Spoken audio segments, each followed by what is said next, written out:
Back in 2007, shortly after my 15th birthday, my mom was out of town for a few days on a business trip.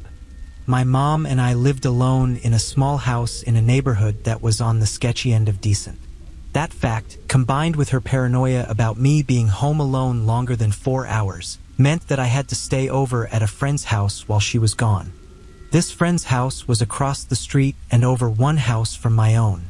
The place my mom was going was only about 2 hours away, and I'd gotten a bug up my ass about being treated like the young woman that everyone kept calling me.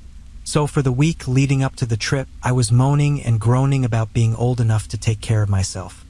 I insisted that I could just check in with my friend's parents every now and then. But in truth, my house was pretty creepy at night even when my mom was there with me. And I'd found out the day my mom was scheduled to leave that my friend had somehow gotten her hands on a PlayStation 3. So it didn't take me too long to get over being unfairly babysat. At around 11 on the last night I was there, we ended up back in my friend's room screwing around with the brand new flip phone I had gotten for my birthday. Her parents had gone out hours earlier after buying us a pizza for dinner. They probably weren't going to be back for at least an hour, and we'd gotten bored downstairs with her one PS3 game that we'd been playing for days already. It turns out she had the PlayStation but didn't have any money to actually buy games for it. I guess that's how it usually goes. It was too late to call any of our friends, but I knew my mom was coming home tomorrow morning at some ungodly hour. I also knew that she had this thing about our answering machine. No matter how tired she was or no matter where she'd gotten back from, she'd listen to all of them if there were any messages. Being the bored 15-year-olds we were, my friend and I decided to leave a message or two for my mom to find in the morning. We called my home phone and put it on speaker, cracking up and trying to figure out what our message was going to be about. It normally took 5 rings for a call to go to the machine, but on the 3rd ring the phone picks up and we hear someone. Hello. The voice sounded like it belonged to some 60-year-old guy who'd been smoking for the last 40 years of his life. But even past that, there was this menace to his voice. I can't describe it exactly, but it sounded very cold and very dangerous. It's the sort of voice where if you heard it on the street, you'd want to get away from the person immediately. I looked at my friend. Her eyes were huge and her face was completely pale, and I'm sure I didn't look any better. Neither of us could get it together to say anything in response. Hello? He said again.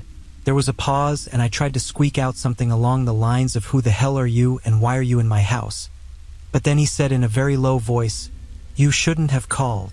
There was some sort of slam and the call disconnected. I immediately dropped my phone and proceeded to freak the hell out, as did my friend.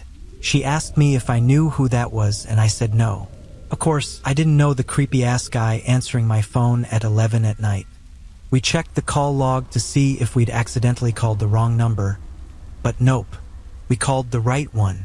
We were so shaken up that we couldn't immediately figure out who we should call or what we should do. Should we call the cops or call my mom? Or call my friend's parents? Or should we run around making sure all the doors and windows were locked or what? So we ended up sprinting around my friend's house, double-checking every lock we could check while gasping out what happened to my friend's parents on the phone. They were about 15 minutes away and said they'd call 911, and her mother told us to stay in my friend's room with the door locked and all the lights on in case this guy was going from house to house. And so for maybe 10 minutes, we were huddled in the far corner of my friend's room. We're basically under her bed, jumping every time the house settled or one of our legs scraped on the carpet. You can imagine how freaked out we were when her parents rushed in and started rattling at her bedroom door, forgetting that it was locked on their orders. The cops got to my house not too long after her parents got home. To be honest, I don't really remember a lot of the specifics about what the cops were doing, mainly because I refused to set foot outside of the house. But I remember that they asked my friend and I a lot of questions. We couldn't really give them a lot of information, unfortunately.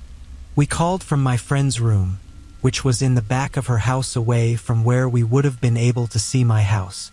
Also, a dude with a creepy smoker's voice isn't a very helpful description to go off of when looking for someone. One question they asked sticks out though. I remember thinking it was weird for them to ask if I knew anyone else who had keys to get into the house.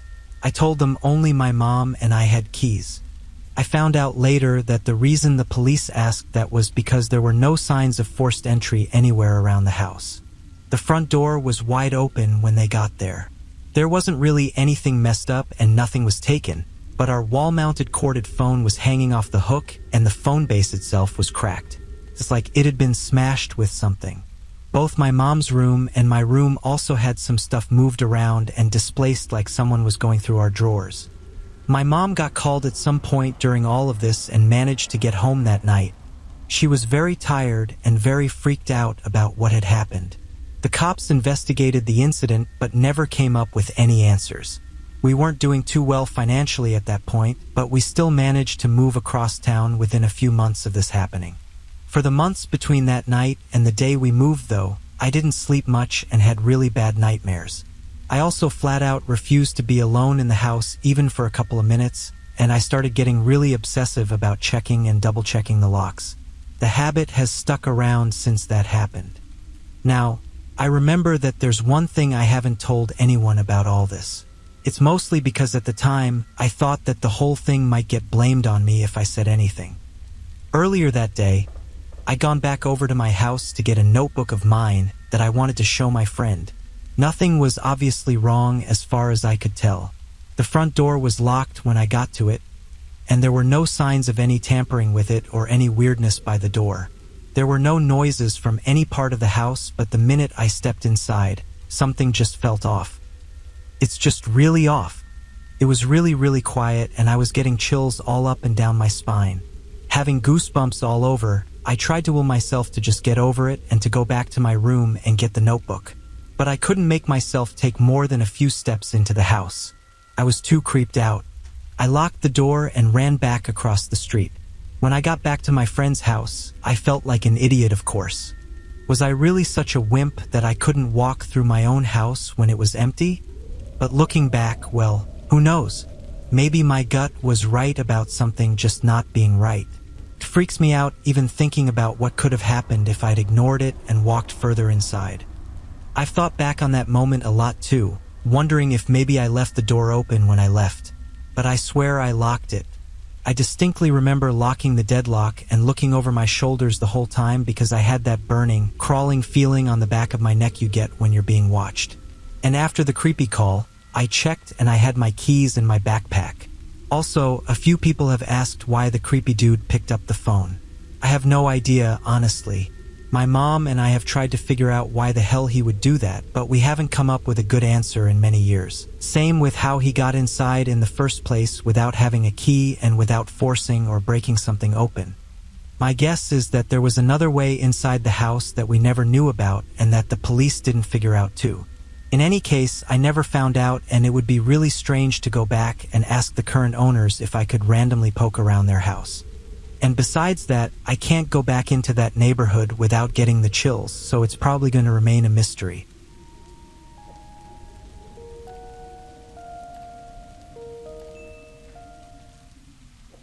This story happened a few years ago. I am female and was 20 at the time. I was in my second year of studying 3D animation in a sort of private school. We were sharing the building with companies revolving around the numerical world. There was expensive material in there, so the entrance was usually monitored by 2 or 3 watchmen. We had to give them our student cards if we wanted to stay later after school time to work on our projects. With this and all the security cameras everywhere, I never thought this would be a place where I could feel in danger. I must add that the school was in a city about 40 minutes away by train from my mother's house. So I was doing the 2-way trip every day. Also, a few days just before my story takes place, my mother forced my socially anxious ass to go around the city and give out some applications for a summer job to about 5 different stores. It was lunch break when my phone rang. It was an unknown number, and I usually wouldn't answer a call from a hidden number like that. But as I was searching for a job, I didn't want to miss the chance that it could be a response to my applications. I went to the corridor and answered. This was a man with a very deep, mature voice, not someone of my age for sure. The man asked if he was calling the correct number, telling me my name and surname without a doubt. As soon as I said yes, the man started saying indecent things. He asked how much it would cost for me to do services for him, implying that I was a sex worker. I can tell you the man was having fun. It's not the kind of fun you have when you prank someone. I'm talking of the sexual type of fun.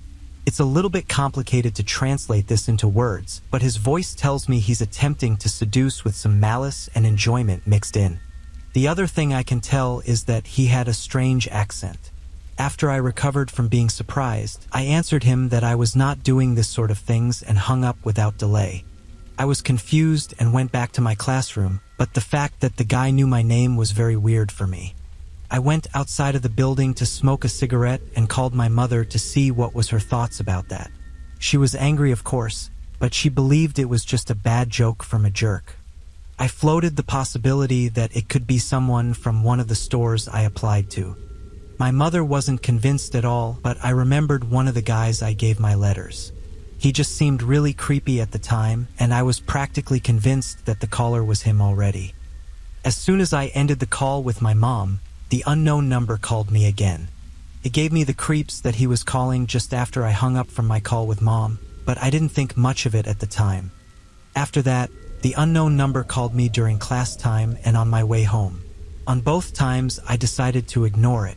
I thought this man would get tired of this little game. The next morning, I carried on as usual and had forgotten yesterday's story.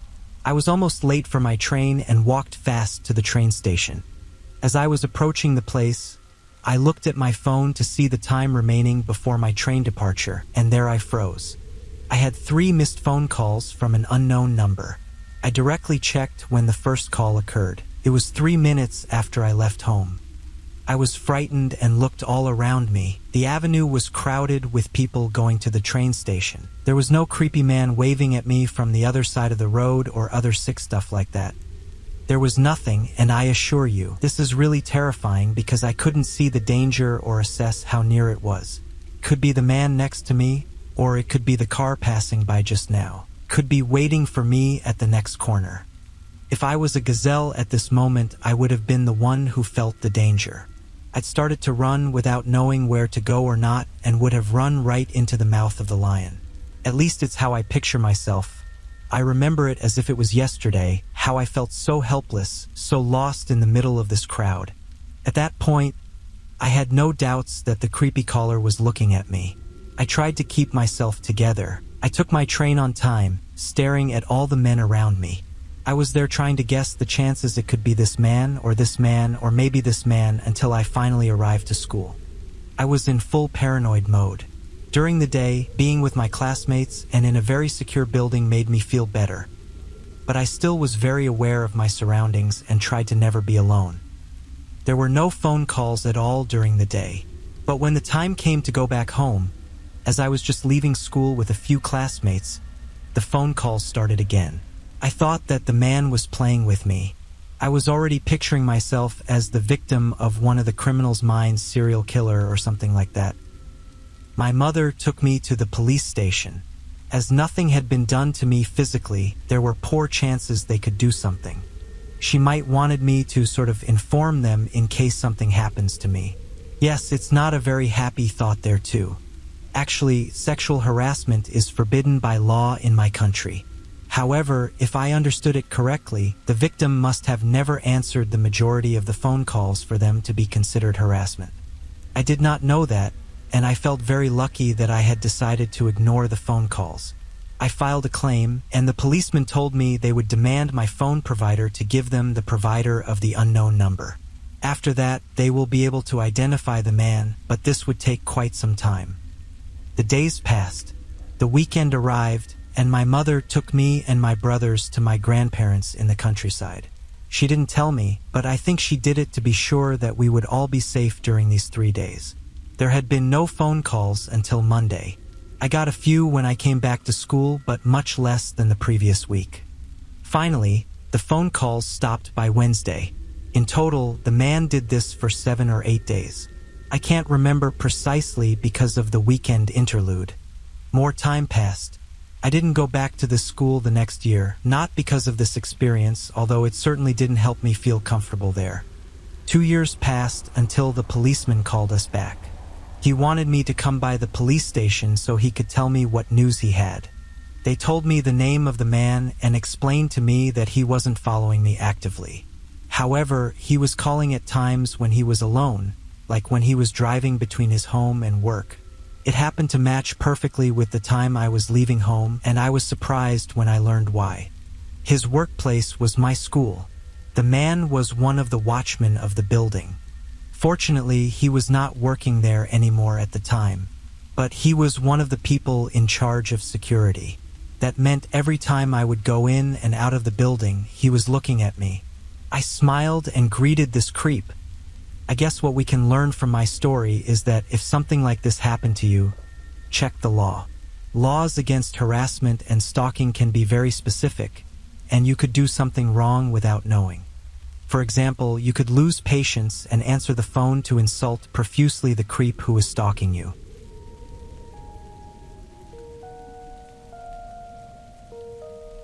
This happened when I was in my early teens in the late 80s. My family lived in a very secluded forested area. We had a long driveway, and our small home sat on a square acre of mowed grass with woods on two sides. I was alone late one night talking with a buddy from school. I often rode my bike to town over the summer, and he invited me to come over and spend the night. It was a 20-mile trip over completely empty country roads, but it was always an adventure, and I seldom hesitated to go when I had a place to stay. I told him it was a sure thing. I call my mother at work and then start my ride. Here's where it gets creepy.